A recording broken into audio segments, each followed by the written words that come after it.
Welcome to the Stories with Traction podcast. I'm your host, Matt ZAUN. Thank you for joining us as we uncover how stories are one of the most important aspects of your business. We'll talk about struggles, victories, and how you can utilize strategic storytelling to inspire those around you to action. Enjoy this episode. I'm so excited for this episode because we're going to talk about one of my favorite topics, which is LinkedIn. And the reason why it's one of my favorite topics is because of what I've seen in the marketplace with business leaders that utilize LinkedIn. Today, I'm joined by Celeste Berke Knisely, who is a B2B consultant and LinkedIn trainer at the TLR Consulting Group. Welcome, Celeste. Thank you. Thank you for having me. I'm really excited to be here. I think we're going to unpack a lot of great statistics as well that your audience will really resonate with and hopefully take away the importance of having a strategy and what that can do to their bottom line and with their employees and teams. Awesome. So I love that word they use, strategy. So let's go with that. So one of the things that I've seen, which to me is absolutely mind-boggling, I've mentioned this numerous times in the past, and there's still a lot of individuals that haven't quite caught on, is they are still looking at LinkedIn like it is a glorified resume. The image that they have of LinkedIn is what it was a decade ago. They're willing to pour money into targeted ads on Facebook, on Instagram, on a whole. I mean, I see people that are starting to invest heavily on TikTok, and they haven't even really thought of LinkedIn when LinkedIn's organic reach is off the charts. A lot of different individuals that I work with, their prospects are on LinkedIn. So it's mind-boggling to me that a lot of companies don't have a good LinkedIn strategy. And I've seen even massive companies that have failed to properly utilize LinkedIn. So let's absolutely talk some statistics. So what are some statistics that you believe that business leaders need to be mindful of regarding LinkedIn? When we think like, a business owner, a business leader, we're in a decision-making seat. We absolutely cannot ignore LinkedIn. Yes, LinkedIn is the longest standing social media platform, 20 years old. It was originally known for this place where people went to look for jobs. And that still is the case today. 50 million job seekers use LinkedIn every single week to look for jobs. But if you are a CEO, please take note. If you listen to nothing else, listen to this. 80% of business to business leads happening today in the marketplace are a result of LinkedIn. 80%. So when I work with sales teams, when I work with teams and come in and say, like, what is your LinkedIn strategy? Let's unpack that. Let's dive into it. If your sales teams, if your leadership, sales teams specifically, aren't spending 80% of their time on LinkedIn, you are absolutely losing out on revenue opportunities. So we talk about, well, what does that mean? Where do we even start? And it's really about having a strategy, but I think understanding those numbers, 4 out of 5 individuals on LinkedIn influence a decision. And this is across all disciplines. So from our CEOs to sales teams, to marketing, to talent acquisition, to payroll. It impacts every single area of our team. It's just this big elephant that people are talking about, but they don't really know how to digest. So that's, what we're going to talk about today. I will say that when we look at decision makers, 45% of content readers on LinkedIn are in this decision-making role, managers, VPs, CEOs. And another alarming statistic, and then we'll get done with that. And, what do we do with this? 46% of your social media website traffic is coming as a result of LinkedIn. So if we do not have a dialed in presence across our workforce, we are absolutely missing out on, like you said, that organic opportunity to drive visitors back to our website. So we always suggest, like if you're a CEO, something that's great to do is to Google yourself. Google has actually become like a verb, right? Oh, did you Google it? Did you Google it? Google and LinkedIn have this perfect relationship. LinkedIn has 100% Moz rating with LinkedIn. So if you go and open up a Google browser, you put your name in, most likely your LinkedIn profile is going to appear before your own company website. Wow. So here you are as a CEO, as a team who is spending thousands upon thousands of dollars on a website, and you're paying no attention to LinkedIn and your branding and what it means. Each one of you in the company is showing up before your own website. So we need to be looking at, how do we utilize this as a business tool in addition to, and I know you named TikTok, etc. Sure. So a lot of statistics to go through right there, but I think it's a lot of times that's, we make decisions based on hard facts. So it is important to share those hard facts. Yeah, no, I appreciate that a lot. So I really appreciate what you said regarding content readers are decision makers. So I want people to recognize the power of this. So I'm a big storytelling guy. I love, sharing not only stories, but having people unpack stories that definitely have traction. About a year ago, I shared something on LinkedIn and it got one like and one comment from the same person. That was an unbelievably successful post because that one person ended up being one of the largest clients that I've had so far. So what I shared really resonated with this individual. I mentioned that because I've had 5 posts now that have gone viral. So to me, I think everyone has a different perspective of what viral means. To me, viral is when you can't control the post anymore. There's tons of people commenting. It's radically expanding the network and the followers that you have. So I do have tens of thousands of followers, but these 5 specific posts got close to 1 million views for each one, which to me is going viral based on my audience that I have. I've gotten more business from the post, like I mentioned, with the one like and the one comment. I've gotten more business from posts like that than even the viral posts. And I mention that because the more specific I am to my target audience, the more that I'm going to be bringing in business. And I think it's really, really important for business leaders to recognize, because sometimes business leaders set this incredible expectation that we need to have this massive LinkedIn machine, and oh my gosh, what kind of resources do I need to pump into this, and all these different things, when in reality, if you're really focused on the target audience that you're delivering value to, you're going to get more buy-in from that. You don't need to worry about having all these different posts go viral. It's good to go viral, in my opinion, because I've expanded out a lot more followers, which could lead to more business in the future. But it's just amazing when I look back and I say, hey, this post landed to a contract for me. A lot of times those are the posts that didn't have exceptional reach. So I don't know if you want to speak to that at all, but I find that fascinating. Yeah. And I think you've hit the nail on the head there of, in the last 2 years, this term imposter syndrome has been thrown around a lot in the coaching industry, but honestly, it affects a lot of us, myself included. You go on LinkedIn, you're looking at your newsfeed, you see all of these people who are posting, they have comments, they have likes, and then you don't take any action because you don't feel like you're ever going to be good enough. And this happens even at the C-suite level. I don't know what to post. What am I going to talk about? I'm not going to start today. When we work with clients, we talk about it is not about the numbers. And really, when you start to unpack what is happening here, there are a lot of millennials on the platform, roughly 80 million millennials in decision-making seats. But there are also a lot of Gen Xers. I'm on the cusp, Gen X, Gen Y, and baby boomers. We are lurkers. We did not grow up with social media. This is something that we have learned. Therefore, we take in a lot of information, but we don't necessarily respond with a like or a comment.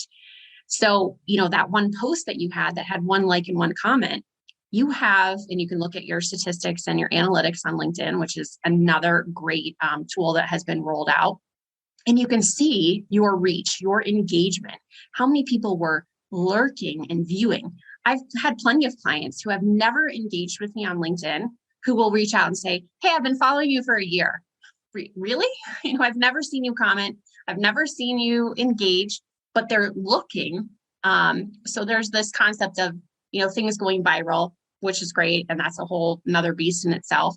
But for the majority of us, we live in this place of in the middle area where we want to help build an and we don't even call it an audience anymore, a community, because really there's this place of, we're not speaking to people, we're inviting people into our community who can help us with XYZ, and we can help them. So I would encourage, everybody who is listening to take you up on, yes, while going viral is great, putting out content, building a community, talking to your community, and then teaching your team to do that as well and giving them the tools is going to create interest. It's going to create that know, like, and trust factor. LinkedIn, it takes 10 pieces of content before someone does something. So they need to see you 10 times before they do X. So like you said, you've had clients who have come from a post. That's probably not the first post that they saw of you, right? They saw you showing up. They know what you're talking about. You're talking about a pain point, something you can solve. You've added a personal touch to it. They know that you're a human and not just trying to sell, and then they take action. I will stop rambling here, but just say that there are only 3 million content creators, people who are consistently creating content, which probably means over 2 times a week, and they're creating 9 million impressions. The LinkedIn platform has over 800 million users. There is plenty of room for you and your team to get in the content game and start talking. And we can talk about, like, well, what do you talk about? Creating a strategy, because it is still a blue ocean of opportunity. Yeah, I really appreciate you mentioning that. And I also appreciate talking about the different generations. And I want people to recognize why this is so important. So you mentioned the 80 million millennials, and a lot of them are the ones engaging and liking. So there's a few things there. One, a lot of business leaders that I'm talking to right now are talking about winning the talent war, and they're bringing on millennials in leadership positions now. And if they're not utilizing LinkedIn to show different individuals what their organization's doing, they might be boxed out by an organization that is. That's one. Two, you mentioned Gen Xers and baby boomers. So me personally, 99% of my clients fall within Gen Xers or baby boomers. It's really important for me to recognize not to alienate those generations when it comes to my content. So I'm always focused on what they do. Okay. So I want everyone listening to this. This might sound very freaky to people, and I've mentioned this before, and a lot of times it turns heads. I know my target audience through and through, inside and out. Here's what I mean by that. I look at every single client that I've had, and I do strategy sessions regarding them. I do research on them. What books do they read? What movies do they read? What podcasts do they listen to? What's their family dynamic? So as an example, the overwhelming majority of my clients have children. So whenever I'm talking to my kids and something comes up that I think could be an awesome business principle, I share it. So, like, as an example, my 8-year-old son is obsessed with marketing videos on YouTube. He's expressed to me different things that I need to be doing to be a better marketer. I've shared that. And the reason why I share it is I'd be a fool not to if most of my clients have kids and I'm not talking, because it's building that connection, that relatability. Now, I don't do it in a way that's going to alienate baby boomers. I do it in a way because I know you had mentioned you refer to them sometimes as the lurkers. I know they're reading, and I know more than likely they're going to be the ones that become my clients, but I want to figure out a way to get millennials to engage, but I want to figure out a way to get Gen Xers and baby boomers to read. So it's really important that everyone that dives into the LinkedIn game, they need to understand their target audience on a very deep level. And that's where storytelling comes in. I'm able to strategically position my stories to connect with that audience. If I know what books they read, I know what podcasts they listen to, I know what shows they watch. So a lot of my audience, they were watching Game of Thrones years ago. They love Game of Thrones. I utilized different business concepts that I learned in Game of Thrones while I was putting that out on LinkedIn. I'd be a fool not to if that's what my audience is watching. So I really appreciate you mentioning the generations, because I think it's really important to be mindful that how we structure our stories matter when it comes to sharing on LinkedIn. So do you want to talk a little bit more about target audience? So as an example, there are individuals listening right now they already know primarily, who they serve. What would you recommend a starting point is? Would it be questions that they're constantly asked? Would it be different pain points that their clients like? Where would they even start in the content game if they already have a pretty good idea of who their clients are? So if you have a good idea, and a little caveat here is LinkedIn takes you seriously as a profile once you reach 500 connections. So we want all of our users to be at 500 connections. That's when the algorithm picks you up. LinkedIn did gate how many connections you can send, which is 100 per week. So for some of you, we may never reach that. For others who are in, business development, partnerships, any type of growth mode, we absolutely want to max that out. So think about that as you're looking across your, and we can talk a little bit more about, how do you get a team started? Because typically it starts with a very small number of individuals in a team.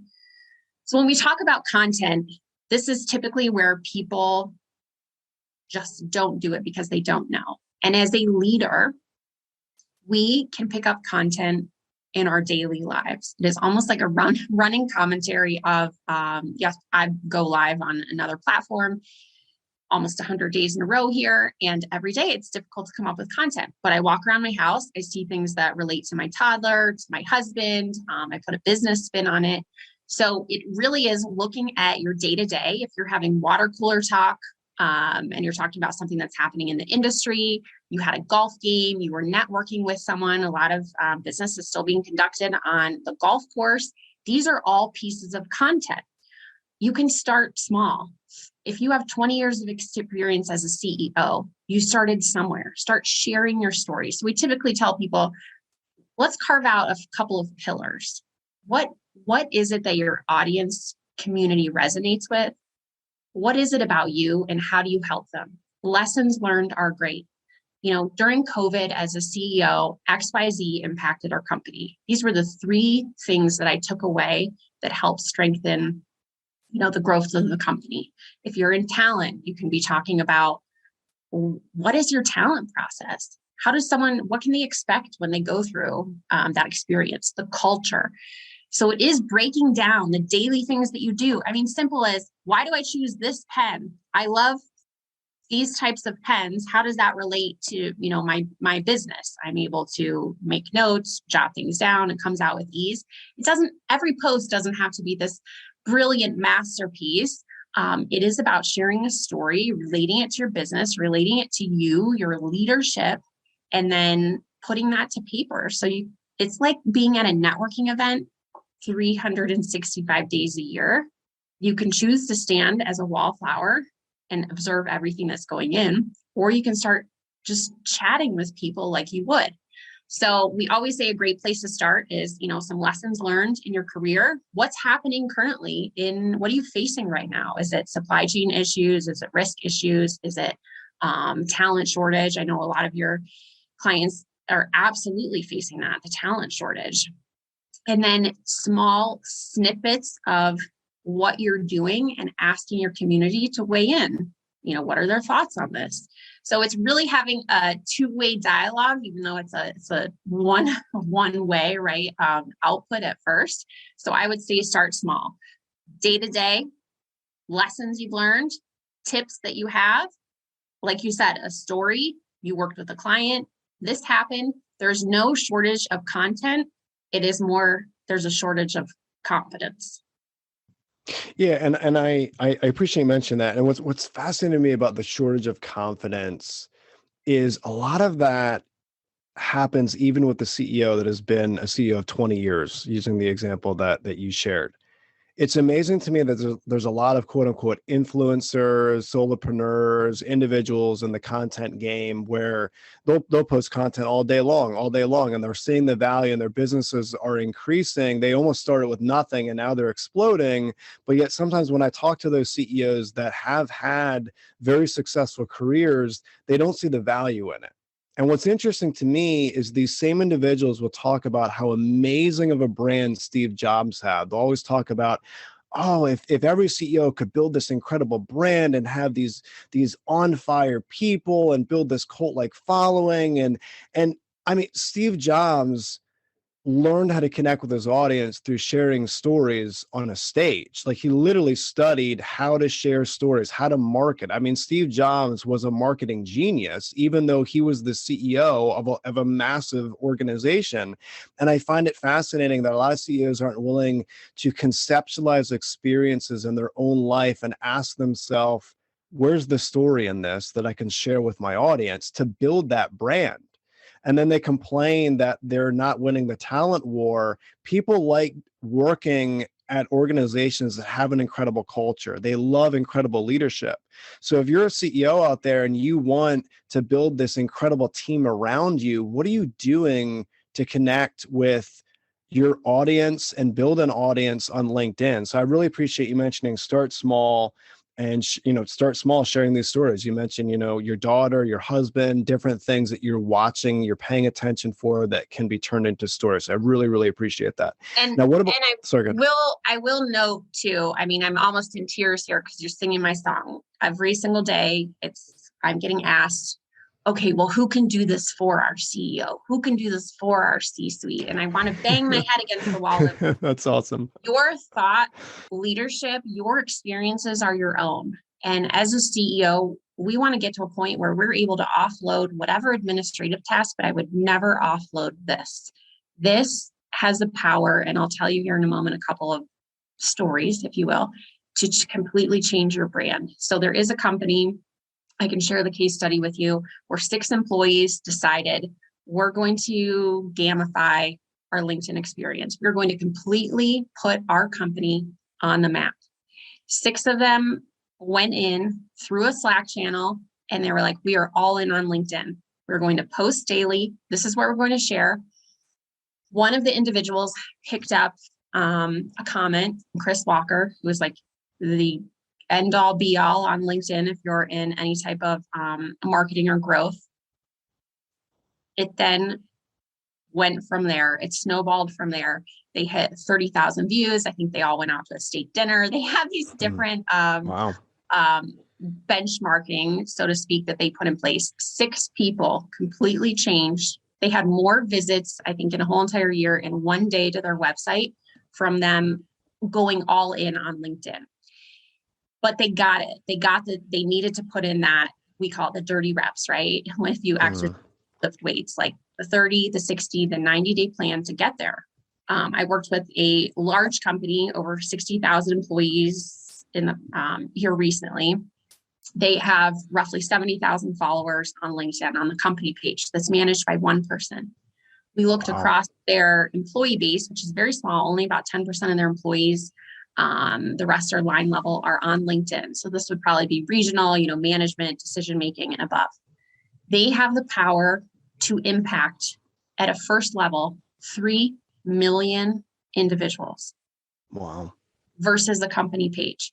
So if you're a CEO thinking, I'm really still not understanding the strategy and the power, it literally takes a few people in your company and then that ripple effect of getting visible. And this is free. It is absolutely free. You do not have to put any money behind this. So if you're spending marketing dollars on ads, talk about, I have this grassroots effort that may take some time upfront, but I can completely change the bottom line, retention, talent. There's statistics around employee happiness. I have one here. 72% of salespeople outperform their peers if they are by 23% if they are using LinkedIn as part of their business development process. So I think what's going to happen is if you do not get in the game, if you're listening to this and you're a CEO that still thinks, I don't have time. Trust me, you have 5 minutes a day. You're going to start thinking, why didn't I do this sooner? Why didn't I get my employees up on LinkedIn sooner? Why didn't I have a strategy, at least from the C-suite? So yes, we cannot talk about it enough. We could continue to go on, and I know I went off on a little tangent there, but I think you and I both are very passionate about the opportunity that companies have to completely drive bottom line results by doing something that's just that like 1 degree, right? Atomic habits, 1%. Sure. 1%. Sure. No, I very much appreciate you mentioning that. And what's fascinating to me is a lot of times decision makers, let's say CEOs, will be doing something and it's their day to day. So they don't see it as being radically interesting. And what I mean by that is I can't even tell you how many conversations I've had with CEOs where they'll tell me that they're doing something and I'll say, wow, that's amazing. And they'll say, really? I'll say, absolutely. Are you touting that? Are you sharing that with your team? Or are you sharing that with your clients? Are you sharing that in the world to potentially bring in more prospects? No, because they don't think it's a big deal. I was recently talking to a CEO that was doing incredible stuff with different nonprofit organizations, building all these different partnerships, and like it was amazing, absolutely amazing what this individual was doing. No one's talking about this in the company. But yet there's complaints that they're not winning the talent war and they can't bring on top talent. I mean, so I think it's so important for individuals like that to be sharing those stories on LinkedIn. And another thing that I've noticed, and maybe you can speak to this as well, my communication skills have radically improved by sharing content on LinkedIn. And here's why, because I'm learning different messages, different stories that people really appreciate. And now I have an opportunity to engage and have comments go back and forth. So I mentioned Steve Jobs earlier. The iPhone, the original iPhone launched in 2007. Social media did not become popular with the three generations that you had mentioned, Celeste, until 2012. 2012 is when the millennials, Gen Xers, and baby boomers all became addicted to the device that Steve Jobs created. Okay. Now, why that's fascinating is because Steve Jobs is known as one of the best communicators as a CEO in the last few decades, and he didn't have the ability to have immediate feedback. And now we do. So when I post a story on LinkedIn and I get dozens of different comments and I have different people commenting, oh, have you ever thought about this? And what about this? And bum, bum, bum, bum, bum. Now I can refine my story. So when I'm sharing that with my team, they're more inspired because now I can refine the story. And also when I'm on a sales call or I'm doing something else regarding sessions with actual clients, I can refine the story even more to make sure that it's connecting with them better. So even incredible orators years ago didn't have what we have at our fingertips today, which is immediate feedback, and you can get that from LinkedIn. So my challenge to every decision maker listening is create a company culture of storytelling when it comes to LinkedIn. Sharing messages, sharing different stories, sharing different snippets. You will radically increase your ability to communicate. And at the top of every manager survey, they say the number one thing they want is for their teams to have better communication. This is a way for them to learn how to communicate better. So speaking of teams, so we had about, talking about decision makers. What about the team dynamic? If you were to set, whether it's a campaign or a strategy, if you were to go into an organization and let's say they have 50 sales representatives and they're not taking advantage of LinkedIn, what would you recommend that organization do to create more unity among those sales reps when it comes to different messages being shared? What would you say to them? Sure. The first place we always start is education. So I think it's important if you go down this path of bringing your teams into what we call the digital first world, bringing them online to freely talk about their stories. And I would also just plug and caution using tools that are for employee advocacy that basically tell you to take a piece of corporate content, push it out to your teams, and then your teams push that out. All you're doing is pushing out a corporate message. You're not creating personal brands within your teams, which we're all about diversity, equity, inclusion. We want our teams to share their stories. How that relates to the company is an added bonus. So we always start with, we need to educate our teams on why LinkedIn, why now, what is the power? So let's get some statistics in front of them. And then as a minimum baseline, I know we want to go to audience and talking community and pumping out content, but as a minimum baseline starting point, we need to get their profiles dialed in, which means a company banner or showing them tools on how to create a banner. We would never have a blank billboard. We don't want them to have that. A headline that speaks to what they do, not just who they work for, name of company, and role. So a headline that is keyword optimized, and then an about section that talks about them who they are, what piece do they play in this big world, almost as like a mini sales page, but it's specific to each employee. Because think about it, those are, every single employee you have is an individual page on your website. And we would never send someone to a website where each page says 404. I think that's what it was, right? The 404 error, right? This page does not exist. So as a minimum, we want to start there with the education and setting them up with a framework, and then diving into what is your story? And a great place to start is the Slack channel. Most companies that are in this, range, $250 to $350 million have Slack channels. They have some type of internal communication. What I've seen is a daily prompt from either a community manager, someone in talent or in HR, who's really the evangelist who is heading up the culture team or communications. It can come from someone in communications. A daily prompt. What is that? Tell me about your first job. Great. Now go share that on LinkedIn. Let's talk about it there. And it creates this safe place where our employees are already talking about with their teams something that happened today in the workforce, a win, a celebration, someone who just, past 20 years, which is typically unheard of. So a Slack channel, I would say, would be the second place to start. Start creating a safe place for people to share snippets and stories, and then having that community manager, evangelist, communications person start encouraging them to post that on LinkedIn. So that would be kind of steps 1, step 2. That's amazing. That daily prompt is this, phenomenal. Community where, we see other people doing it as well. Sure. This isn't so scary after all. And other people saying, hey, I got two likes today, or, I did this as well. And then we always say, we want to make sure that the hashtags, that's a whole separate story, are dialed in, one per company, things that are relevant that we talk about. We can dive into all of that, but that is like the 2.0, 3.0 version. Sure. I would start with getting these web pages, websites aligned, and then some type of internal communication Slack channel where you're prompting people daily to share stories, because if they're starting to share there on an online safe place, it is a very easy transition for them to start sharing. And especially if the CEO drops in that Slack channel as well, right? The C-suite, and they're sharing about, their dog, or bring your dog to work day, or whatever it is, right? The Zoom meetings, we get a snack stipend. These are all the different snacks. Like, these are the things that make working here so wonderful. Let me share my experience as well. It easily translates to posting that online and kind of dipping your toe in the water.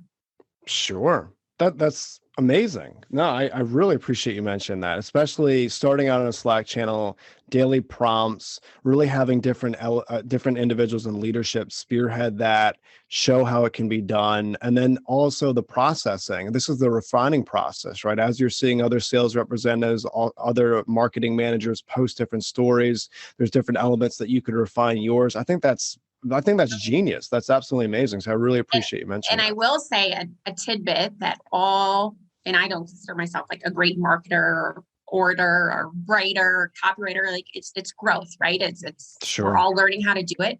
There is this great function in LinkedIn that I utilize every single day. And if you see a post that you love, up in the top corner, there are 3 little dots. You click the dots and you hit save. I'm sure people are doing this with your posts all the time, right? You're a great storyteller. You're showing them how to tell their story, how to write their story. If I don't know that, it is uncomfortable for me. Don't recreate the wheel. Look at what somebody else is doing. I've taken posts that other people have written, and I basically use the same framework. I just insert my own story. So you don't have to, eat the whole elephant. You can look at things that resonate with you, save it, come back to it later, redo it on your own. But yes, we definitely need these evangelists within, even if it's one person within a company, to be that cheerleader. We're doing it as well, in Zooms and happy hours, etc. Your company has to. I don't think it's going to be a matter of, one day, that day is going to come. If your company does not have an online presence, and I'll tell you a little story why here quickly, because when someone searches you and they're looking for a job, they're referred to you, they're going to start going down the rabbit hole. If you are a CEO that has no picture, no banner, your C-suite doesn't as well, people aren't posting content, it automatically screams, this is not a company in this century. They're not digitally forward. What else? What else? What else? Versus a company that has an online presence beyond their website. And the difference, honestly, is only a couple degrees away, but it is the difference between your company skyrocketing and you being in this constant hamster wheel of, we can't find talent, the bottom line is suffering, we're losing clients, etc. It's that tiny competitive edge.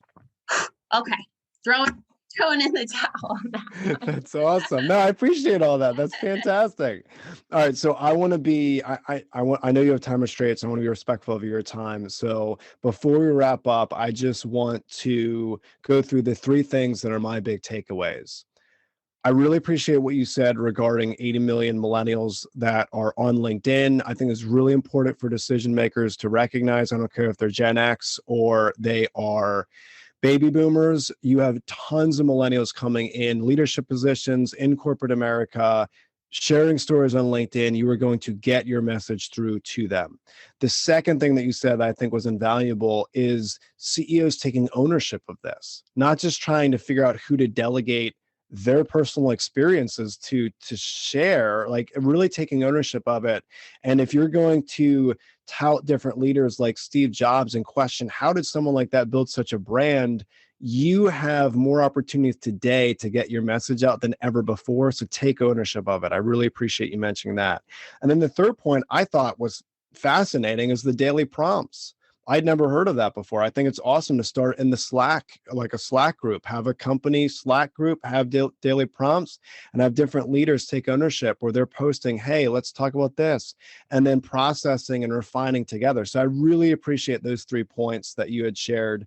Now, Celeste, if anyone wants to get more information about what you do, they want to connect with you to learn more about how they can utilize strategies you talked about, where can they go to do that? So I'm on LinkedIn, Celeste Berke Nicely, and my DMs are always open. I connect with you freely, absolutely, just to chat about a strategy or just so, hey, let's grab 15 minutes and chat about what this can look like. Celeste at TLRconsultinggroup.com is my email as well. And we have a website, TLRconsultinggroup.com. But really our main goal is to drive visibility for small to medium-sized businesses because it is not when, it is now. Sure. Great. Thanks again. I appreciate that. I'll include all those links in the show notes. People can click and go. But Celeste, thank you so much for your time today. I very much appreciate it. I appreciate it as well. I'm looking forward to seeing these new companies emerge here on LinkedIn and start interacting with them. Thank you for listening to the Stories with Traction podcast. If you have a story that you would like to share, feel free to drop an email to matt@mattzahn.com with the subject line Stories with Traction. Also, feel free to connect with me on LinkedIn, where I share tons of resources on how you can be a better storyteller. Remember, if you want to persuade with power and inspire those around you to action, you must share more stories.